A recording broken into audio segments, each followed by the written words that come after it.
popular. Right now, you'll see that clock on your screen almost immediately. It is $79.90. Now, we mentioned this only once, but we're already very, very busy on this one. From preview, you get that elongated, perfect Marquise. And then look at the way that it lifts up off your finger. I can remember the very first time that I worked with Jean, he said fine jewelry, high jewelry is not flat jewelry. It always has dimension to it. It always has details in the dimension. So that's what you feel like you're holding in your hand is high jewelry, fine jewelry, that couture piece from a diamond house. And really you are, because Jean's same craftsmen and artisans who set his stones, who make his jewelry, that are the one-of-a-kind pieces, make your jewelry as well. There's no cutting corners to, you know, make it a different price point or whatever. We do great with the price points, but I know, Jean, since you were putting your name on it, that was the first thing that you said. It's gotta be that premier quality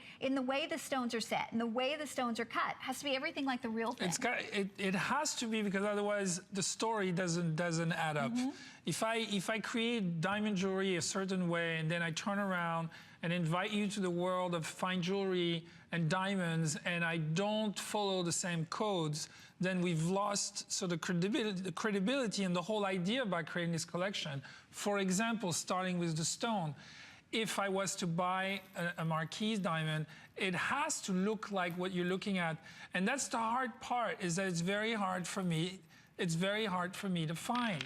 So that's the number one element. I will see 5, 6 Marquise. One of them will be a little short. One of them will be a little heavy on the side. One will have a nice, an ugly bow tie in the middle, or the facets are not really brilliant. It's not scintillating the right way. That's how you buy diamonds, is by looking at many stones and then eventually agreeing that one of the stones is the most desirable there is. And if we could see that stone on the hand, you see, that's exactly what I'm looking for if I'm looking at a diamond.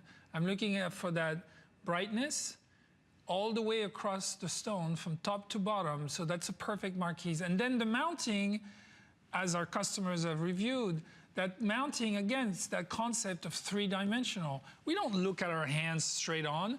We look at our hands in a multitude of different angles. So whenever you're driving, you're holding the wheel, when you're holding something, when your hand is around a cup of coffee or something that you're looking at your ring, that somebody's looking at your ring, they have to see that it was executed and done like a true piece of art. I've learned from one of my mentors very early on that a piece needs to look upside down, just as good upside down. The down part shows the finish, shows the intent. The top part is the easy part. You put beautiful diamonds and another row of diamonds, and you've got a good look. But how does the piece stand once you turn it to the side? Once you look underneath? How does the height look like? How does the finish look like? And that ring has just that, is that wherever you're gonna look, you're not gonna see that dullness of metal. You're gonna see the brilliance of the stones.